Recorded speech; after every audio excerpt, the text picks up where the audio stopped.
তো hey guys নমস্কাৰ back to our channel Farhan vlogs. তো আজি এখন ফাংচন আপোনালোকক দেখাম, আমাৰ গাঁৱৰ ফাংচন। তো আপোনালোকে আটাই গমেই পাই কিজানি এতিয়া বৰ্তমান ইণ্টাৰনেটত বা আপোনালোকৰ পূৰা ভাইৰেল হৈ আছে আৰু এতিয়া পূৰা আৰু একদম নেক্সট লেভেলত ভাইৰেল হৈ আছে ৰহিম ৰাজ। এই নামটো কিজানি অলপ শুনা শুনা যেন লাগি আছে আপোনালোকৰ। আৰু এতিয়া তেওঁৰ ফাংচন আজি আমাৰ গাঁৱত আছে। তো সেইটো কাৰণে আজি আমাৰ গাঁৱৰ গোটেইখিনি ফাংচন আপোনালোকক দেখাম বুলি ভাবিছোঁ। যিখিনি পাৰোঁ সেইখিনি গোটেইখিনি দেখাম বুলি ভাবিছোঁ। তো ভিডিঅ'টো স্কিপ নকৰাকৈ চাব। বেছি সময়ৰ ভিডিঅ' নহয়, হাইষ্ট 10 মিনিট 15 মিনিটৰ ভিডিঅ' এটা হ'বলৈ গৈ আছে। তো ভিডিঅ'টো আৰম্ভৰ পৰা আৰম্ভ কৰিছোঁ। তো আজি ফাংচনখন আছে গধূলি 10টাৰ পৰা। তো মানে ৰাতি 10টাৰ পৰা 10টা বজাত গায়ক উঠিব। তো এতিয়া মানে সেনেকুৱা পূৰা মজা ফাংচন হয় এখন হৈ আছে, আপোনালোকক দেখাম বাৰু মই লাহে লাহে।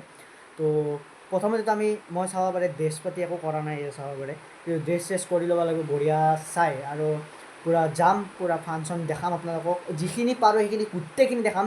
আৰু পূৰা আজি প্ৰগ্ৰেম দেখামেই আপোনালোকক, একদম ফিক্স। আৰু ব'লক আপোনালোকক ভিডিঅ'টো ভালকৈ দেখাওঁ, ভালকৈ কওঁ। মানে পূৰা নাৰ্ভাছ হৈ আছোঁ, মানে এক্সাইটেড ইমানেই হৈছোঁ। মানে আজি ফুল এনজয় হ'ব গাইজ, ফুল এনজয়। তো সেইটোৱে আৰু আজি ফুল এনজয় কৰি আপোনালোককো দেখা, আমিও কৰিম, আপোনালোকেও কৰিব বুলি আশা কৰিলোঁ। তো এতিয়া ফাৰ্ষ্টতে যাওঁ ফিল্ডৰ ফালে। ফিল্ডত অলপমান কাম আছে, কাম এইখিনি আৰু গোটেই আপোনালোকৰ পেণ্ডেল চেণ্ডেলগিলা ফাৰ্ষ্টতে দেখাই লওঁ, তাৰপিছত আপোনালোকক বাকীখিনি লগ পাই আছোঁ। পূৰা ৰহিম ৰাজৰ ফাংচন দেখাব আপোনালোকক গোটেইখিনিকে। ধন্যবাদ। বাকী আপোনালোকক লাহে লাহে কৈ আছোঁ। তো এতিয়া যাই আছোঁ ডাইৰেক্ট ফাংচন। বৰ্তমান মোৰ হাতত আছে ঈদ উদযাপন, মানে হেৰি আৰু এখন আমাৰ কি বুলি কয়, এইখন চিঠি আৰু। তো চিঠিখনত আপোনালোকক দেখাই দি আছোঁ ক'ত কি আছে। আৰু চাব পাৰে ঈদ উৎসৱ দ্বিতীয় বাৰ্ষিক, তো তেলিয়াপাৰা। তো এতিয়া আপোনালোকক দেখাই আছোঁ প্ৰথম। তো আমি ৰাতিপুৱা ভিডিঅ'টো বনোৱা নহ'ল, কাৰণ ৰাতিপুৱা 8 বজাত আছিল আমাৰ ঈদ উৎসৱৰ পতাকা উত্তোলন। তো তাৰপিছত 8:30 বজাত হ'ল আমাৰ স্মৃতি তৰ্পণ। তাৰপিছত বাকীখিনি 9টা বজাত এনেকুৱা ৰাতিপুৱা 10টাত বৃক্ষৰোপণ এনেকুৱা হৈ গ'ল। তাৰপিছত লাষ্টত 7 বজাত আছে আমাৰ, তো এইটো 7 বজাত আছে। তাৰপিছত তো বাকী এইখিনি জেগাত আছে। তাৰপিছত আমাৰ নিশা চাব পাৰে গাইজ, নিশা 10 বজাৰ সাংস্কৃতিক সন্ধিয়াৰ বিশেষ আয়োজন ৰহিম ৰাজৰ গীত। তো এইটো আজি পূৰা ফালি দিব বুলি ভাবিছোঁ। আৰু কি হয় কি নহয় গম নাপাওঁ। তো এইফালে চাব পাৰে নিশা 10 বজাৰ সাংস্কৃতিক সন্ধিয়াৰ বিশেষ আকৰ্ষণ ৰহিম ৰাজৰ গীত। তো ক'লোঁ আৰু এইখন ইমান এটা এক্সাইটেড হৈ আছোঁ, কি ক'ম আৰু ফুল এক্সাইটেড। জাষ্ট বৰষুণটো নিদিলে হ'ল, কাৰণ এতিয়া অলপ বৰষুণ অহাৰ বতৰ কৰিও আছে। জাষ্ট বৰষুণটো নিদিলে ফাংচনখন মই কৈছোঁ A1 ফাংচন হ'ব, A1। তো আপোনালোকে যিসকলে মোৰ ইনষ্টাগ্ৰাম একাউণ্ট হেৰি কৰা নাই, সেইটো আপোনালোকে ফ'ল' কৰি ল'ব। ইয়াৰ ওপৰত আহি আছে এইটো ইনষ্টাগ্ৰাম একাউণ্টটো, এইটো আপোনালোকে ফ'ল' কৰি ল'ব পটাপটছে। তো ভিডিঅ'টো কৈ আছোঁ এক্সাইটেড, কি ক'ম আৰু পূৰা এক্সাইটেড। জীৱনত প্ৰথমবাৰ চাগে আমাৰ ইয়াতে, নহয় ইয়াৰ আগতে বিহু উৎসৱক মাতিছিলোঁ। আৰু এইবাৰ ৰহিম ৰাজ ৱাও, ভাবি কিবা এটা মজা লাগি আছে। তো এতিয়া আপোনালোকক ফিল্ডৰ ফালে যাওঁ, দেখাওঁ বস্তুখিনি গোটেইখিনি। তো ব'লক। তো গাইজ প্ৰথমতেতো মই অলপমান ভইচ ৰেকৰ্ডিং কৰি দিলোঁ, কাৰণ মোৰ অলপ সময় নাছিলে। তো প্ৰথমতে চাব পাৰে এইফালে পূৰা আমাৰ ষ্টেজ, আৰু পিছফালে চাওক দৰ্শক, কি ক'ম আৰু নেক্সট লেভেল মানুহ বহুত হৈ যায় আছে লাহে লাহে। আৰু চাব পাৰে পূৰা ষ্টেজৰ পিছফালে মানুহ ভৰ্তি পূৰা। কিন্তু আকৌ অলপ পিছৰ ফাললৈকে আপোনালোকে চাই থাকিলেহে গম পাব কেনেকুৱা মানুহ। তো ভিডিঅ'টো বেছি নকওঁ মই, আপোনালোকে উপভোগ কৰক গানৰ সৈতে ৰহিম ৰাজৰ।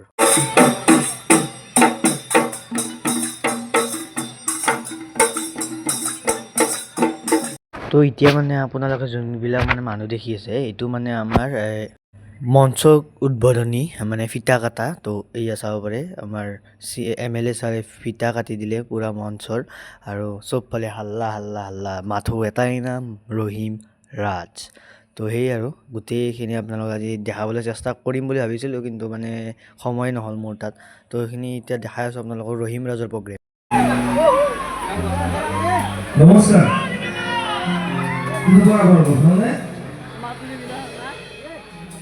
অকণমান জোৰ কৰিলে ভাল লাগে।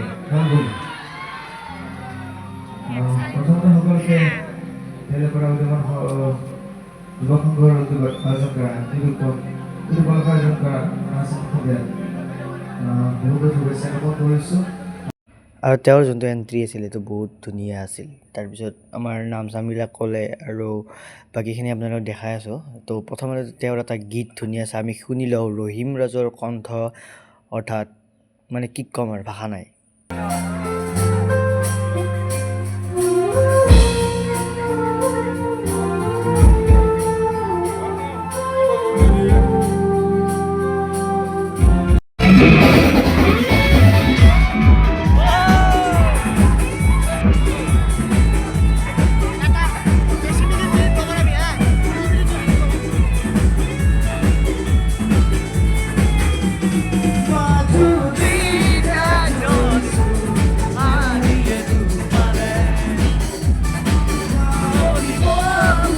তো মই মানে ইমানখিনি দেখাব পৰা নাই, কাৰণ কিয় কপিৰাইট লাগি যাব বুলি বহুত ভয় আছে আৰু মানে আজিকালি ইউটিউবে বহুত সৰু সৰু বস্তুটো বহুত কপিৰাইট লগাই দিয়ে। এইটো কাৰণেতো 99% লাগিবই কপিৰাইট। তো সেইটো কাৰণে আৰু, কিন্তু মই কপিৰাইট লাগিলে আপোনালোকক দেখাম, কাৰণ কিয় যি হয় দেখা যাব আৰু। তো ৰহিম ৰাজৰ ফাংচনটো দেখাই আছোঁ এতিয়া আপোনালোকক, ফেমাছ হামিঙৰ পৰা গোটেইখিনি দেখাই আছোঁ। কি ক'ম।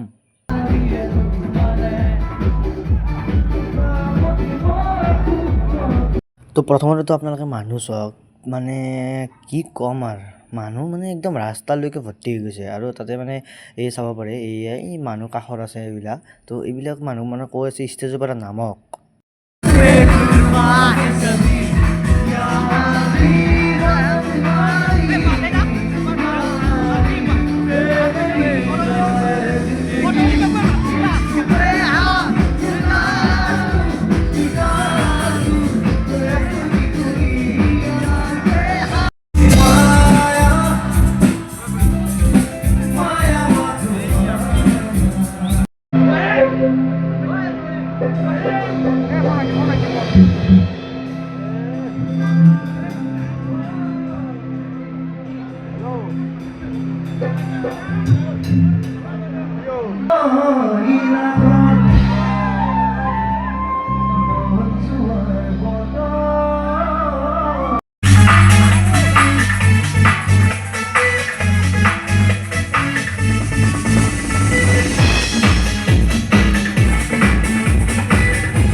তো গাইজ এতিয়া হৈছে মেইন গানটো, জানে কিয়া জানে মান, যোনটো তাৰ ফেমাছ গান আছিল, মানে আমাৰ ৰহিম দাৰ ফেমাছ গান আছিল। সেইটো মানে যেতিয়া শুনিছিলোঁ তেতিয়া মোৰ মানে লিটাৰেলি কৈছোঁ, মোৰ গুজ বম উঠি গৈছিল, মানে পূৰা লোম শিয়ৰি গৈছিল।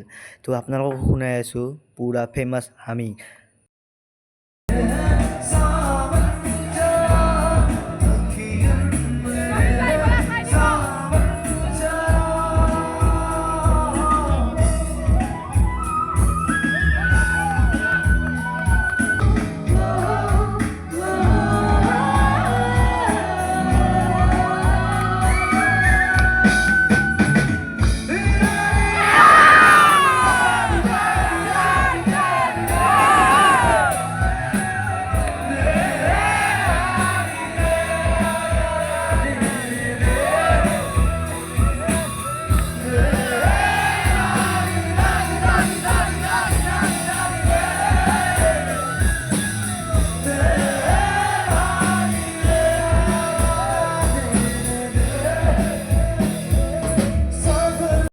ভিডিঅ'টো এইখিনি আছিল যদি ভিডিঅ'টো ভাল লাগিছে like and share and subscribe কৰি দিবা আহি আছোঁ নতুন এটা ভিডিঅ' সৈতে তেতিয়া কাৰণে তাতে বাই টেক কেয়াৰ জয় অসম জয় জুবিন দা মানে কি ক'ম আৰু হামিংটো একদম লাষ্ট গান আছিল মানে মায়াবিনী আছিল মই অলপমান কাটি কুটি মানে অলপ ভাল কৰি দিলোঁ তো সেইটোৱে আৰু মানে এই ওৱান গান গাইছে আৰু বাকী ভিডিঅ'টো এইখিনিয়ে কিবা যদি বেয়া লাগিল ক'ব কিবা যদি ভাল লাগিল ক'ব জয় অসম আৰু ছাবস্ক্ৰাইব নকৰাকৈ নাযাব জয় অসম জয় জুবিন দা bye bye guys bye bye sorry আপোনালোকক মই বহুত চেষ্টা কৰিছিলোঁ যে মই ভালকৈ এটা ভিডিঅ' বনাম বুলি কিন্তু মই একদম সময় নাপালোঁ মানে সময় পাইছিলোঁ মানে মানুহ চানুহ বহুত আছিল তো সেইটো কাৰণে বনাব পৰা চেষ্টা নাছিলোঁ তো বাকী আহিম আকৌ নতুন এটা ভিডিঅ' খালি তেতিয়া কাৰণে বাই বাই ঠিক